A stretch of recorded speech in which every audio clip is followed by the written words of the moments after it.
Fala galera, vocês estão bom? Eu tô bem, espero que vocês também. Para quem não me conhece ainda, eu sou o professor Matheus Rocha. Na aula de hoje, a gente vai falar sobre os movimentos da Terra, especificamente rotação e translação.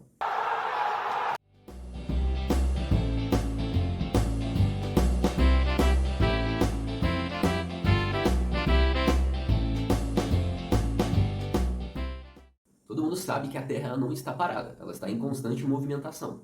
Alguns de vocês, nesse exato momento, eu tenho certeza, devem estar pensando assim, poxa, então como é que a gente não sente? Não tem essa sensação de que a Terra ela está movimentando, ela está girando. Outros vão responder que não é muito bem assim, que eles sentem de vez em quando tudo girando, tudo rodando. E quando tudo começou a girar, girar, girar, girar, foi quando eu disse: Berenice, segura, nós vamos bater. Aí eu aconselho essas pessoas a pararem o vídeo agora, procurar um médico, porque pode ser labirintite ou elas estão sob efeito de álcool. Não é porque eu tô bebendo, não tô bebendo, né, Tom? Então não tem nada a ver, né, galera? A gente não sente a Terra girando, porque nós estamos girando junto com ela. Então a gente não percebe. A gente tem esse conhecimento desde os estudos de Isaac Newton, com a primeira lei de Newton, com a inércia. A gente sabe, então, que a Terra ela está girando, está movimentando, e nós estamos nos movimentando com a Terra, então por isso a gente não sente. Agora, vocês estudam na escola, nós temos aí dois movimentos, né, rotação e translação. Não é bem assim, a Terra realiza outros 12 movimentos, totalizando aí 14 movimentos, só que dois são principais, rotação e a translação. E a partir deles a gente consegue ver várias consequências, como a duração dos dias, a alternância entre dia e noite, as estações do ano, impactos em atividades econômicas, como a agricultura, a época certa de plantar, de colher, o turismo, a melhor época para você viajar. Então, várias atividades econômicas, hábitos e costumes que a gente tem estão diretamente relacionados com a consequência dos movimentos de rotação e translação. E é isso que a gente vai falar nessa aula, as características principais desses dois movimentos e as suas principais consequências.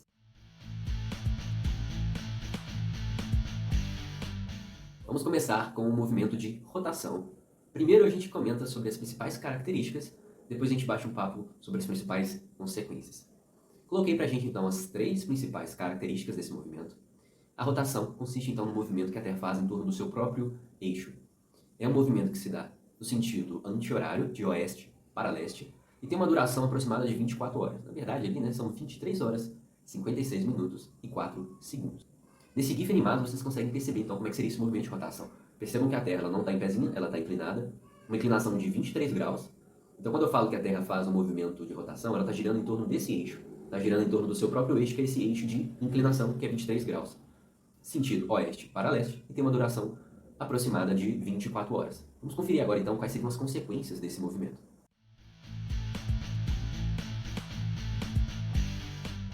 Quando falamos das consequências do movimento de rotação, nós temos essas três aqui principais. A alternância entre dias e noites, o movimento aparente do céu e a criação dos sistemas difusos horários. Vamos falar sobre cada uma dessas consequências separadamente, para ficar mais completinho e vocês entenderem com calma e tranquilidade. Quando a gente fala da alternância dos dias e das noites, basta vocês observarem aí então esse movimento de rotação pelo GIF animado. Enquanto uma parte da Terra está recebendo radiação solar, a outra parte está escura, não está recebendo radiação solar. Ou seja, a parte que recebe essa luminosidade do Sol está no período do dia. E aquela outra parte do planeta que não está recebendo, obviamente, está no período da noite. Simples essa consequência, mas ela só é possível porque a Terra não está parada. Imagine, nesse GIF animado, se a Terra estivesse parada. Apenas uma parte dela estaria recebendo luz e a outra não. Então só uma parte da Terra seria dia e outra seria noite. Como a Terra não está parada, está fazendo um movimento de rotação em torno do seu próprio eixo, a gente tem essa alternância entre dias e noites. Essa é a principal consequência do movimento de rotação. Só temos essa diferença entre dias e noites, essa duração de dia e da noite, porque existe um movimento de rotação. Quando a gente observa o céu, que infelizmente não é um hábito muito comum de algumas pessoas, que é uma pena, né, que a gente perde a oportunidade de ver coisas tão legais aí no céu. Mas eu entendo, especialmente as pessoas ali na correria da cidade, inclusive, né, nos centros urbanos com aquela poluição, fica difícil você visualizar com uma maior clareza, né, todos os astros. Porém, quando você tem um tempinho, tranquilidade e sorte, e observa o céu, você pode ter a impressão de que a Lua, de que o Sol, de que as constelações estão em um constante movimento. Porém, esse movimento ele é aparente, porque somos nós, aqui na Terra, que estamos nos movimentando. E aí, observando o céu, a gente tem essa sensação de que eles é que estão se movimentando. Se você estivesse vendo um carro, um trem, um ônibus, observa um objeto estático ali do lado de fora, você vai ter essa impressão de aquele objeto que está se movimentando, mas não é, você que está se deslocando. Então, uma outra consequência do movimento de rotação é o movimento aparente do céu, né? Especialmente do Sol. Uma terceira consequência que a gente pode citar do movimento de rotação foi a necessidade da criação do sistema de fusos horários. Como a gente viu, a Terra leva em torno de 24 horas para conseguir fazer um movimento completo em torno de si mesma, em torno do seu próprio eixo. E esse movimento ele vai ocorrer de oeste para leste. Dessa forma, as pessoas que estão localizadas mais a leste, ou seja, mais distantes do meridiano de Greenwich, mais próximos ali, por exemplo, do continente asiático, exemplo do Japão, que é conhecido assim como Terra do Sol Nascente, conseguem ver o nascer do Sol primeiro do que as pessoas que estão mais a oeste, justamente por conta desse movimento de rotação que é de oeste para leste. Então é como se as pessoas que estão mais a leste estivessem com horários mais adiantados, porque elas começam o dia, entre aspas, primeiro do que as pessoas que estão a oeste. Dessa forma, então, nós temos pessoas em locais diferentes, com horas distintas, para que não houvesse uma confusão em torno de qual horário está em cada cidade, para que tivesse uma padronização dos horários, foi necessário então criar um sistema de padronização das horas, que ficou conhecido como sistema de fusos horários. Dessa forma, a Terra fica dividida então em 24 faixas de horas específicas. Em cada uma dessas faixas que a Terra ficou dividida, nós temos um horário padrão. Por que 24 faixas? Porque são 24 horas a duração de um dia e a duração do movimento de rotação. Não vou me aprofundar muito aqui sobre os fusos horários, porque a gente tem um vídeo exclusivo aqui no canal para a gente entender como é que funcionam os fusos horários, o cálculo dos fusos horários. Então, se você tem dúvida sobre esse assunto, dá uma pausa aqui e confira lá esse vídeo, que vai ajudar bastante.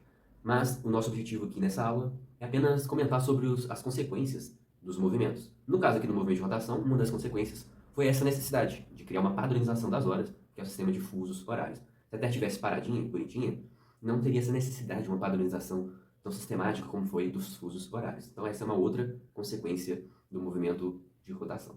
Parou? Desculpe interromper, mas só para não deixar que vocês se esqueçam, se inscrever no canal, deixar o like, curtir os vídeos, deixar comentários, compartilhar com quem você gosta, para que a gente consiga manter o nosso canal e seguir adiante com o nosso projeto. Conto muito com a ajuda de vocês, mas agora vamos voltar para a aula.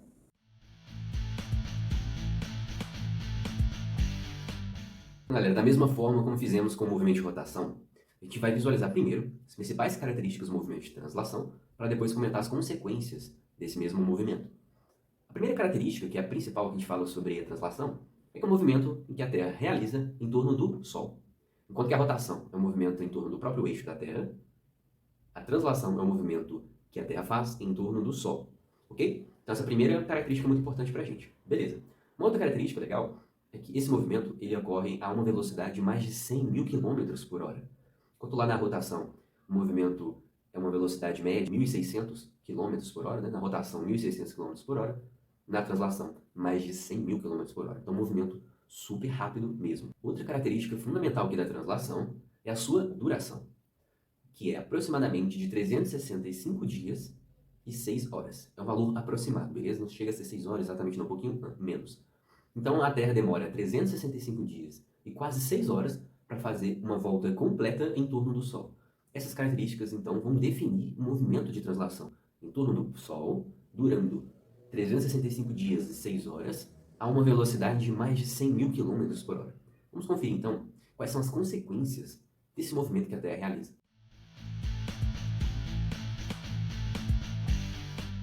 As consequências principais do movimento de translação são essas que eu pontuei aqui pra gente.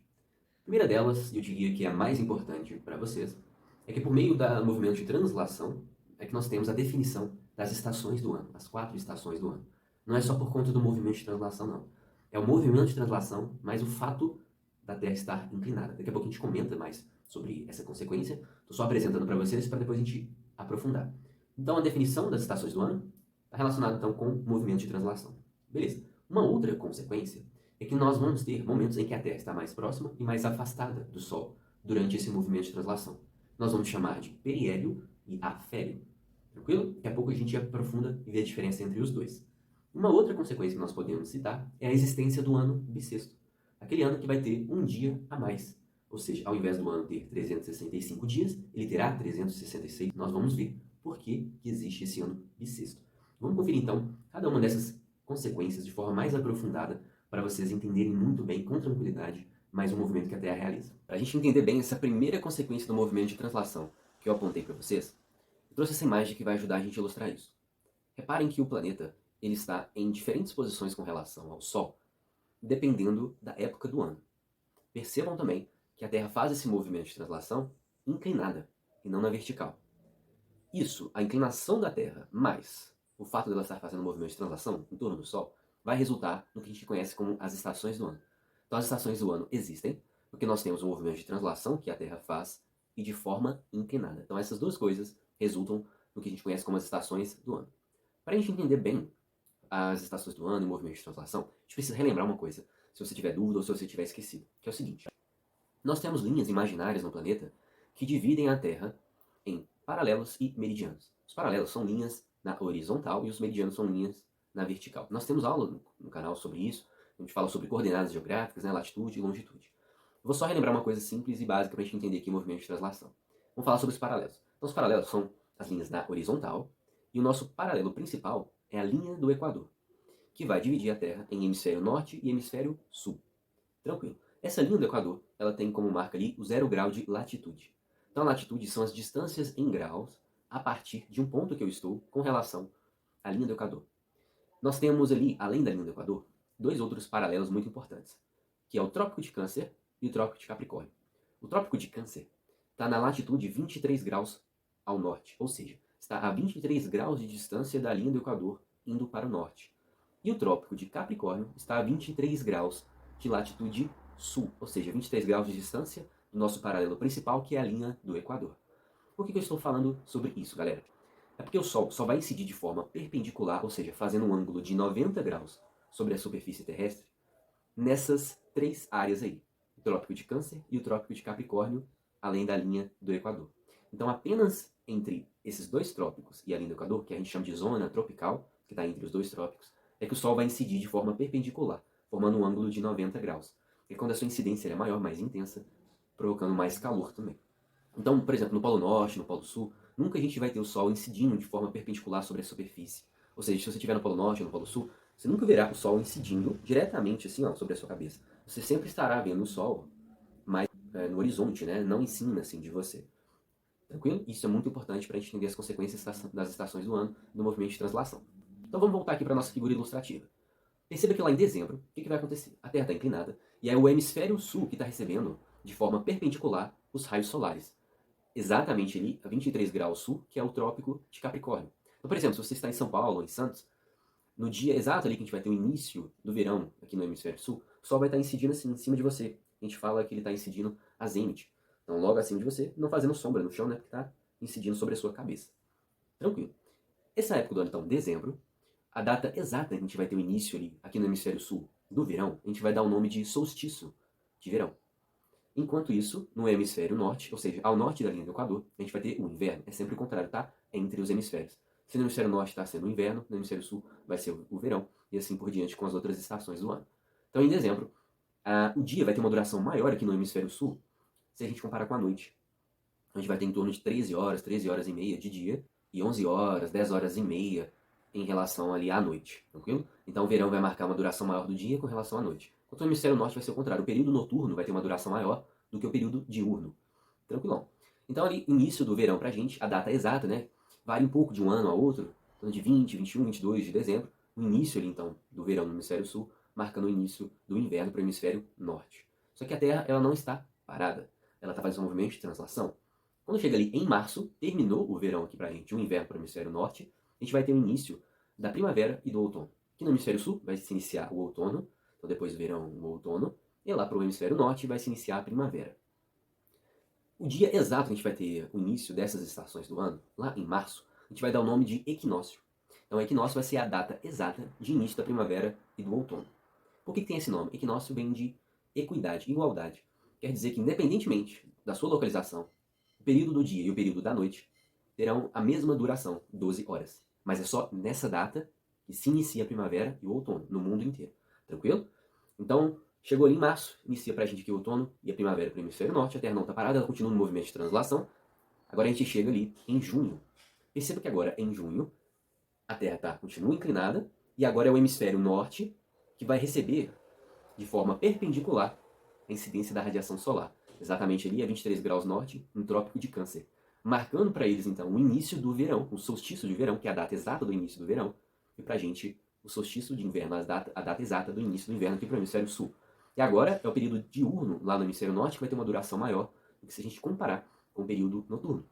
No hemisfério sul vai ser o contrário, a noite vai ter uma duração maior. A Terra continua fazendo seu movimento, agora a gente chega em setembro, e agora a gente vai ter para o hemisfério sul o início da primavera, e para o hemisfério norte o início do outono, é o equinócio de novo. Então 12 horas de dia e 12 horas de noite. Consequentemente a Terra vai fazendo seu movimento de translação. Então a gente tem essas 4 estações do ano, tranquilo? Equinócio e solstício marcam a data exata do início das estações, beleza, galera?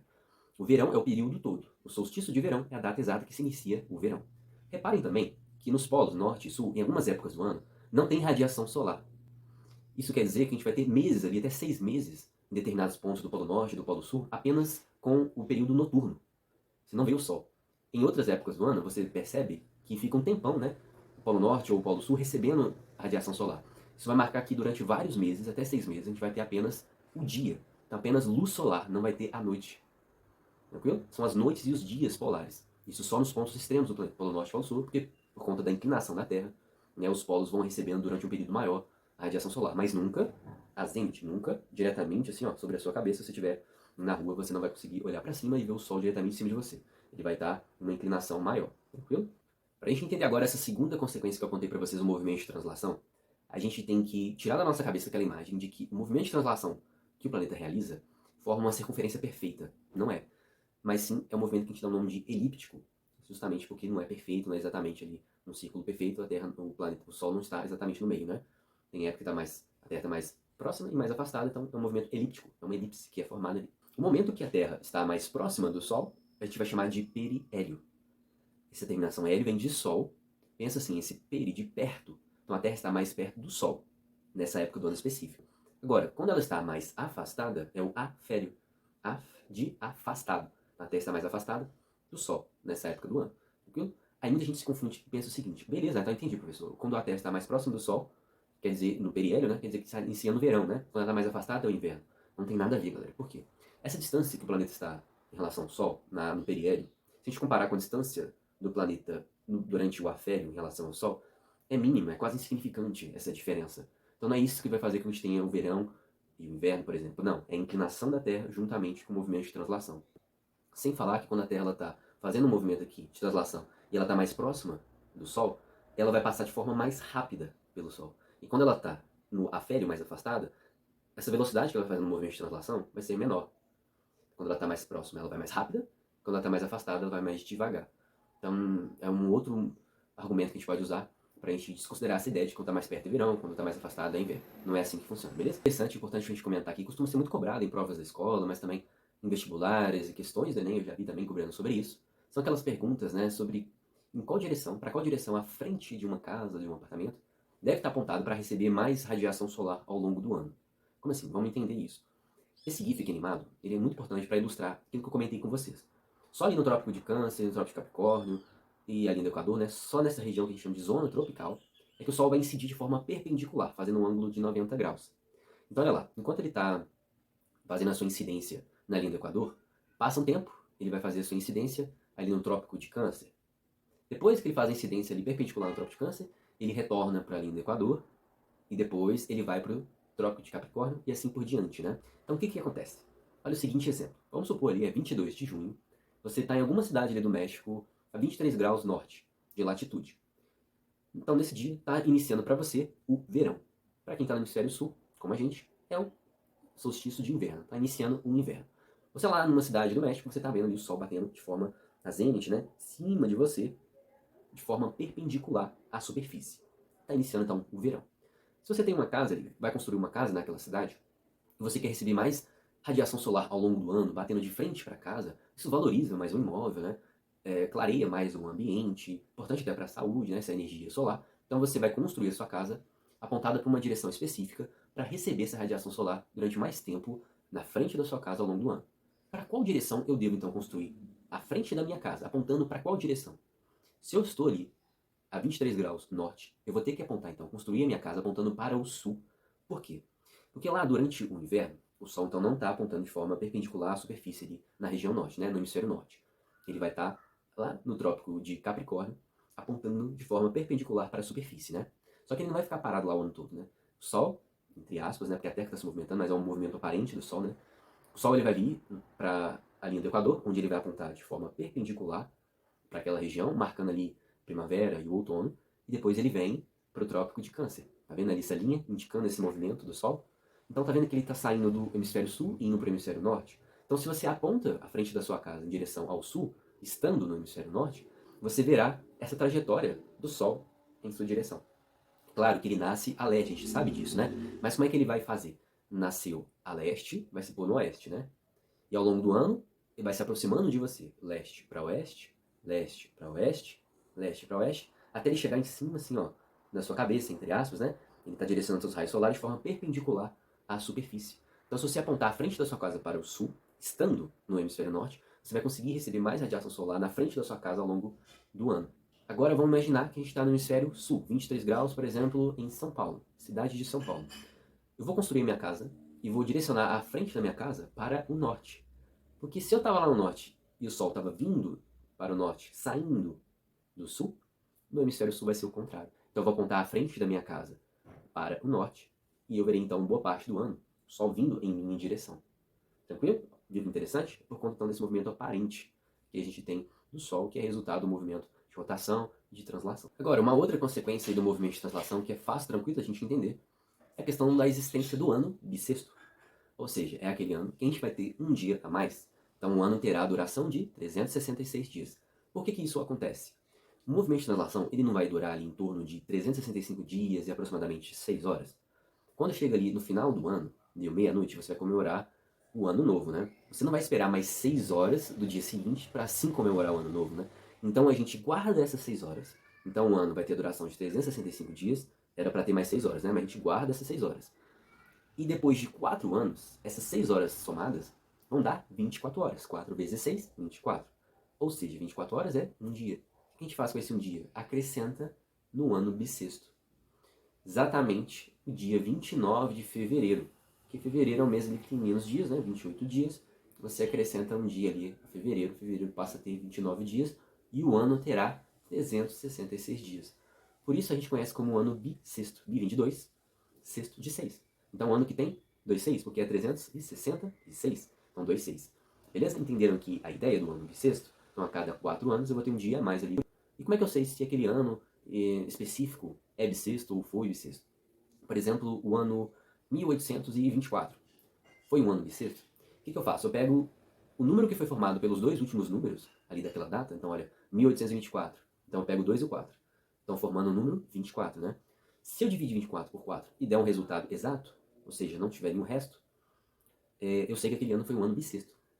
Porque 24 é um número múltiplo de 4. 6 vezes 4 vai dar 24, não vai sobrar nada, não vai ter resto nenhum. Então, para eu saber se aquele ano foi ou é bissexto ou será bissexto, eu pego o número que foi formado pelos dois últimos números e divido por 4. Se dá exato, né? Se for um múltiplo de 4, é um ano bissexto. Então foi isso, pessoal. Espero que vocês tenham gostado de mais uma aula. Muito obrigado por terem ficado até o final do vídeo. Se vocês curtem mesmo nossos conteúdos, não deixem de se inscrever, de curtir os vídeos, deixar comentários aqui embaixo, para que a gente possa continuar crescendo com o nosso projeto. Conto muito com a ajuda de todos vocês. Saudações geográficas e até a próxima.